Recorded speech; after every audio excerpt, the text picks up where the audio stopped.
दोस्तों एक दो दिन पहले मैं न्यूज़पेपर पढ़ रहा था, वहाँ पे एक आर्टिकल ने मुझे बहुत ज्यादा डिस्टर्ब किया। चलिए मैं उसको शेयर करता हूँ पहले, then I will come to the topic. ये रहा वो article.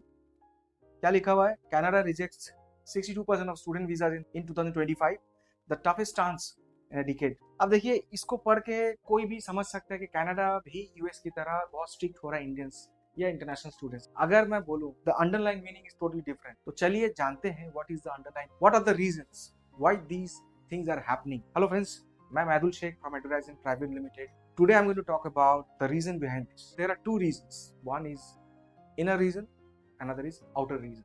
Inner reason, we will talk about the reasons which are there in Canada, inside Canada. Outer reasons वो reasons हैं जिसके वजह से यहाँ पे लोगों को स्टूडेंट वीजा रिजेक्ट कर रहे हैं.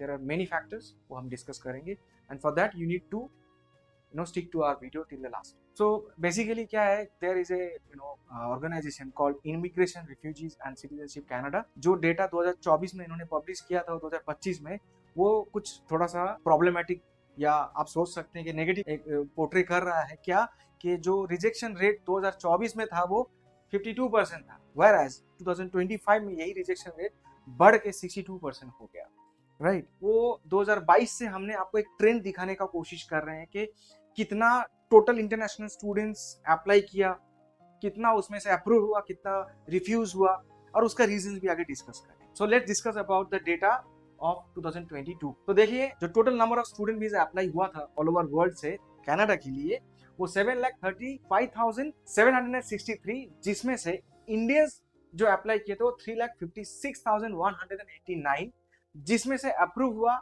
ये, रिफ्यूज हुआ ये, and what is approval rate? 54%। ये मैं 2022 की बात कर रहा हूं। अब 2023 की अगर देखा जाए, देखिए जो total number of international student visa Canada के लिए अप्लाई हुआ वो 8,62,572 फॉर द सेशन 2023, जिसमें से इंडिया ने अप्लाई किया 3,888, जिसमें आप अगर देखेंगे अप्रूवल रेट 73% है, क्योंकि जो अप्रूव हुआ है वो 2,18,764, जो रिजेक्ट हुआ वो 80,640। नाउ प्रॉब्लम जो बढ़ रहा है वो धीरे धीरे, कब वो धीरे धीरे बढ़ रहा है, 2024 और 25 में थोड़ा सा वर्स हो गया सिचुएशन। आप अगर डेटा को देखें तो अप्रोक्स 1 मिलियन 10 लाख के आसपास वीजा टोटल अप्लाई हुआ था 2024 में, जिसमें से 4,85,556 वीजा अप्रूव हुए। और ये जो डेटा है दोस्तों, ये डेटा ओवरऑल है, इंटरनेशनल स्टूडेंट्स का वीजा है, जिसमें आप समझ लीजिए इंडियंस का अगर देखा जाए according two times of India news, 41% लगभग समझ लीजिए इसमें से इंडियंस का वीजा अप्रूव हुआ है, which is close to 1,79,000। Similarly 2025 में इन्होंने क्या करा, फिर कैप लगा दिया कि भाई पूरे इंटरनेशनल स्टूडेंट्स जो अप्लाई करेंगे वीजा के लिए वो हम अप्रूव करेंगे सिर्फ और सिर्फ 4,37,000 वीजा को ही, irrespective of कितना भी हमारे पास एप्लीकेंट्स आए। So this is the final number they have drawn, they have created a benchmark कि भाई इसके ऊपर हम वीजास नहीं देंगे। और अगर हम अगेन टाइम्स ऑफ इंडिया की माने तो इसमें से 41% इंडियन स्टूडेंट्स को वीजा अप्रूव हुआ है, विच इज अगेन 1,75,000 के आसपास मिला है। Now we will discuss about the problem, why things are getting worse. 2022 में 54% था, 23 में बहुत अच्छा था 73%, यहाँ पे भी 2024 में भी फिर भी ठीक था। 25 आते आते चीजें क्यों खराब होते जा रहा है? As I mentioned earlier, there are two reasons. Now let's understand what is actually creating this problem. ये रहा वो पॉइंट्स जिसको हम वो कह रहे थे कि इनर प्रॉब्लम। तो कनाडा के अंदर जो प्रॉब्लम है ना दोस्तों, there are several reasons: mounting domestic pressures, housing shortages, infrastructure stress, can students financially support themselves. So first, mounting domestic pressures में क्या हो रहा है कि जितना ज्यादा इंडियन स्टूडेंट जा रहे हैं, that is creating unemployment for the Indian student as well as for the local students. Housing shortages में again the same thing related to the domestic pressure के इंडियंस जा रहे हैं तो वहां पे उनको घर उतना मिल नहीं रहा है।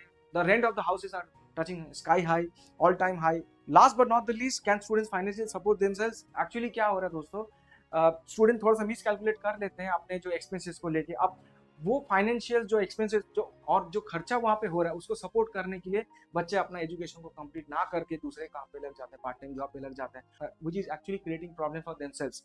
अब इसी से रिलेटेड गवर्नमेंट ने एक स्टेप उठाया 2025 में। एक्चुअली पहले क्या होता था, जीआईसी अकाउंट में आपको एक मिनिमम फंड रखना पड़ता था जो था $20,635। अब इसको बढ़ा के गवर्नमेंट ने $22,895 कर दिया कैनेडियन डॉलर, जो सितंबर 1 से लागू हो गया। जो एक्सटर्नल रीजंस की मैं बात कर रहा था दोस्तों, these are the main reasons जिसकी वजह से हमारे वीजा रिजेक्ट हो रहा है। ये हो सकता है कि आपका जो कंसल्टेंट है वो इनएक्सपीरियंस्ड हो, जिनको बहुत ज़्यादा डिटेल में पता नहीं है कैसे डॉक्यूमेंट्स को रेडी करना है, या हो सकता है आपके एंड से हो रहा हो। And that is why you need advisor who has got years of experience of creating this applications, documents, SOP, proof of funds, हर तरीके से हम हेल्प करते हैं। तो मेजर जो प्रॉब्लम है दोस्तों, provide complete authenticate application with genuine education certificate, ये तो चाहिए। सेकंड होता है कि clear proof of sufficient funds. बहुत ज़्यादा लोगों को लगता है कि भाई सफिशिएंट फंड चाहिए, तो क्या करते हैं, ओवरनाइट फंड को दिखा के अप्लाई करना होता है, वो क्लियर का रिजेक्ट होगा। उसके लिए क्या करना है, कैसे वो दिखाना है, उसके लिए आपको हमें इस नंबर पे कॉल करना पड़ेगा। Next is a strong study plan, SOP, statement of purpose, किस लिए जा रहे हो, क्यों आपको उस कंट्री में जाना है, क्यों उस कोर्स को करना है, ये भी आपका क्लियर दिखना चाहिए, उनको पता होना चाहिए कि हाँ you really want to do that course. Next is evidence that showing strong ties your home country that you will leave Canada after your studies. Yes, देखिए वीजा रिजेक्ट होने का one of the biggest reason यही है दोस्तों, हर country का।